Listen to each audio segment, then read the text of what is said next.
Opa, vamos lá, seja muito bem-vindo ao nosso canal Latitude 10, eu sou o professor Luciano, estamos aqui para a nossa quinta aula do concurso da Polícia Civil do Estado de Rondônia, você que vai prestar esse concurso para a Polícia Civil de Rondônia. Hoje é a nossa quinta aula, se você não assistiu as outras 4 anteriores, sugiro que você dê uma olhadinha aí no canal, tá? Vou deixar o card aqui, inclusive, nós temos uma playlist só para quem vai fazer esse concurso, tá? Claro que essas aulas também vão contribuir para você que vai fazer outro concurso no Estado de Rondônia, porque os assuntos geralmente são os mesmos. Mas vamos lá. Hoje, na nossa quinta aula, a gente vai continuar trabalhando com a história de Rondônia, tá? Nessa nossa quinta aula. E nessa aula em especial, nós vamos relembrar, né? Sempre com o começo da aula, relembrar aquele período lá colonial, o período imperial, né? E a República, vocês não podem esquecer disso.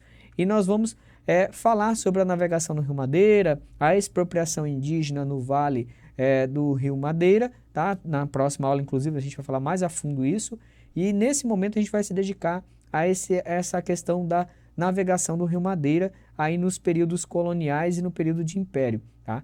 A gente tem que lembrar que quando a gente fala da navegação no Rio Madeira, ela está intimamente ligada também ao processo de navegação nos rios da Amazônia. O Brasil teve um papel muito forte de conter as forças imperialistas aqui dentro da Amazônia, que queriam a todo custo, né, fazer a abertura internacional para a navegação internacional dentro da Amazônia. Mas vamos discutir um por um disso aí. Se você ainda não é inscrito no canal, já se inscreve aí e dê mais essa oportunidade para a gente continuar fazendo esse trabalho aqui, que é um trabalho gratuito, né, gente? Se você quiser também ser membro do canal, clique aí na aba Seja Membro, que você vai poder assistir os nossos vídeos antes de todo mundo. Isso é muito bom.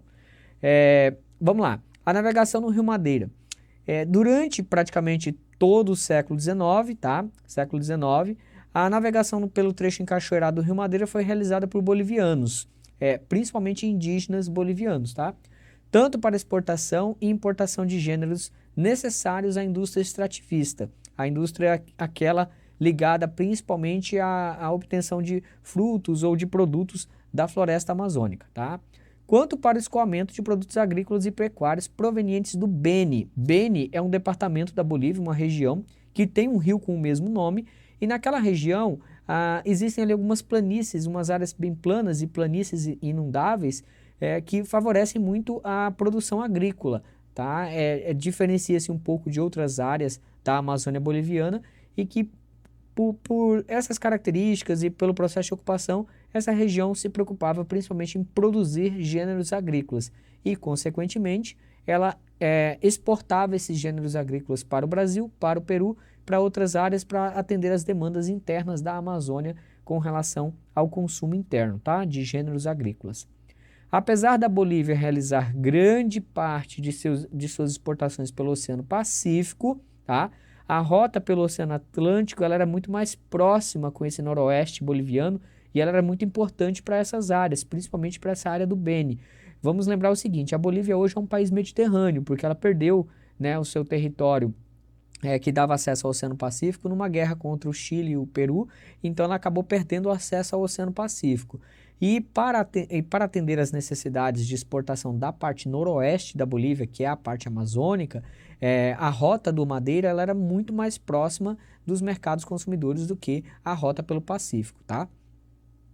E aí, seguindo, só para vocês entenderem de onde a gente está falando, né? Porque a gente está falando dessa área aqui, ó. Nós temos a Bolívia, nós temos aqui o Peru, o Brasil, tá? Nessa área aqui que nós vamos ter, tá? Nessa área aqui que nós vamos ter essa porção noroeste da Bolívia, onde se concentra todo o nosso aparato dessa aula nesse momento, nessa regiãozinha aqui, tá? Então, vamos lá. Até a segunda metade do século XIX, o porto mais próximo do Rio Madeira, onde se encontrava a linha de navio a vapor, tá? No final do século XIX, ali a segunda metade e final do século XIX, era o porto de Serpa, que é a atual cidade de Itacoatiara, tá? A cidade de Itacoatiara hoje no Amazonas, que por coincidentemente fica aqui, ó, na foz do Rio Madeira, já com o Rio Amazonas, ou seja, uma rota muito longa, tá? Uma rota muito longa, sem nenhum navio a vapor.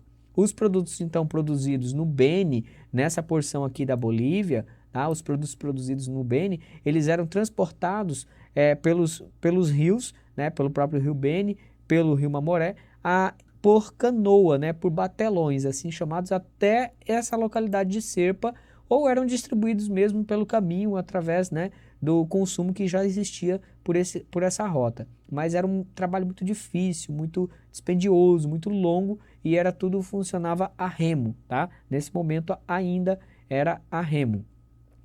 Bom, continuando, a gente vai observar, tá? A gente vai observar que desciam pelo Rio Madeira até Itacoatiara essas canoas a remos em batelões, como eu já falei, e eles retornavam dessas localidades com produtos industrializados, vergalhões, armas, munições, ferramentas, bebidas e tecidos. Atavios são tecidos, tá? Tecidos, ornamentos.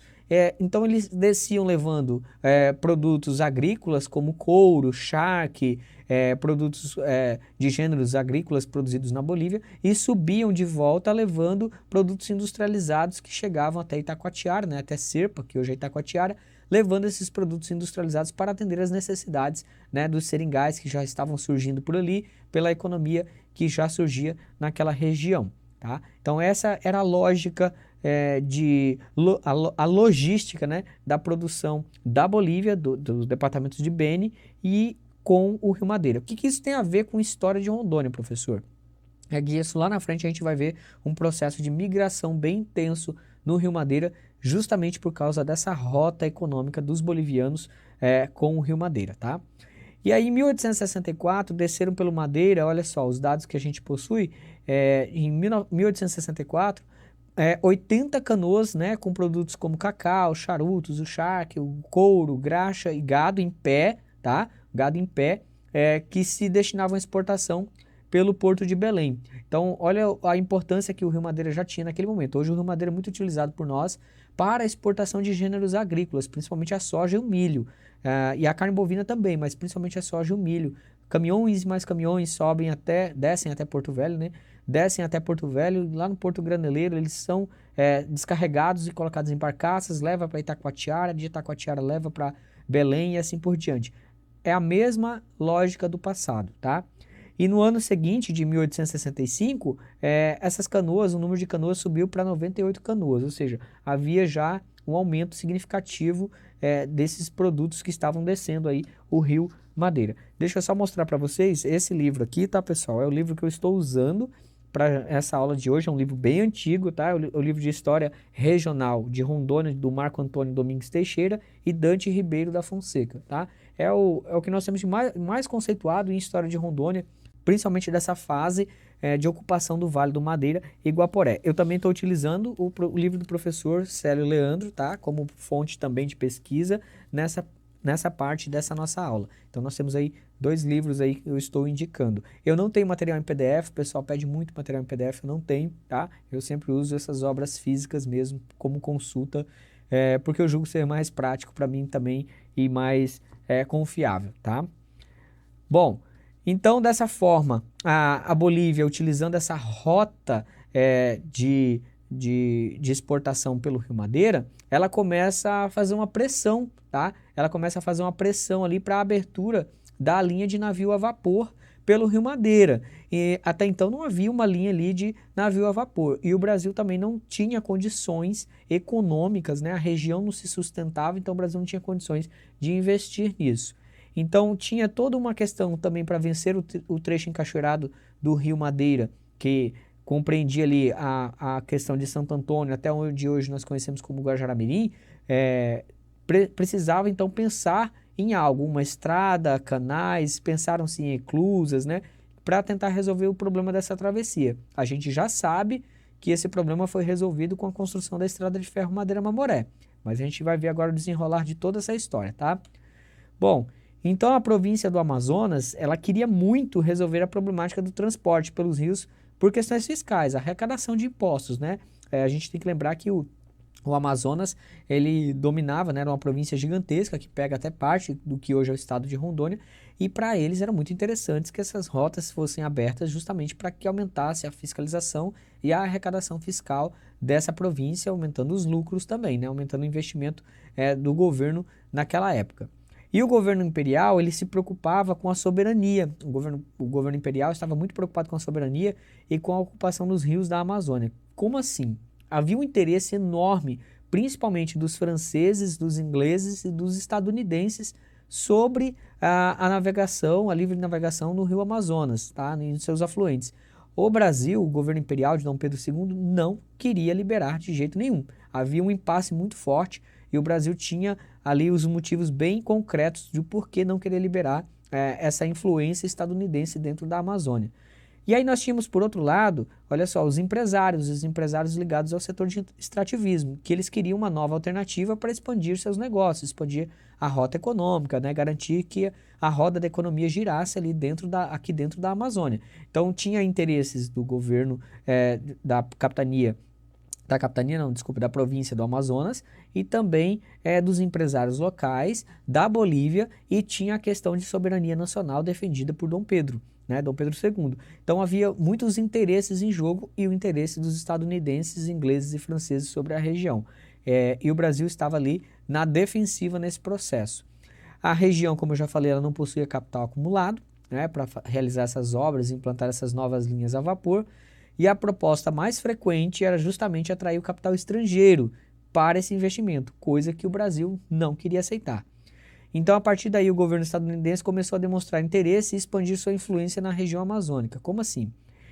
O governo estadunidense, através até mesmo de oficiais da própria Marinha estadunidense, começaram a enviar expedições aqui para a Amazônia a fim de fazer mapeamento, de observar, de coletar dados, informações, para verificar se havia mesmo uma potencialidade econômica nesse espaço, porque eles queriam introduzir, né, o seu método, sua forma de exploração econômica. O Brasil ficou muito incomodado com essa investida estadunidense. Tá? O Brasil ficou muito incomodado porque o Brasil não queria ceder a essas pressões internacionais por questão de soberania nacional do território amazônico. E em 1849, um representante do governo dos Estados Unidos, ele apresentou então uma proposta, olha só, ele apresentou uma proposta ao governo imperial de abertura da navegação do rio Amazonas. A proposta ela foi rejeitada pelo imperador, né, em 22 de abril de 1851, demorou ali 2 anos, né, para ele responder a essa proposta, e os Estados Unidos alegou que o Brasil posicionava-se no isolamento, né, semelhante à China, que estava ocorrendo a guerra do ópio lá na China, uma questão internacional toda em volta da China, e sendo contraditório, então, aos interesses humanos, né, da humanidade. Então, os Estados Unidos alegou que o Brasil, olha, o Brasil não dá para fazer negócio com ele, porque o Brasil está ficando igual à China, contrário aos interesses da humanidade, ao contrário à livre circulação de comércio, ao contrário à livre circulação de capital, não dá para contar com o Brasil. Então, criou ali uma situação bem delicada, diplomaticamente falando, entre o Brasil e os Estados Unidos. O Brasil segurando a barra para não deixar o imperialismo adentrar sobre a Amazônia, e os estadunidenses tentando ali a todo custo, inclusive com alguns deputados, né, do Brasil, na época do parlamento, né, alguns deputados do Brasil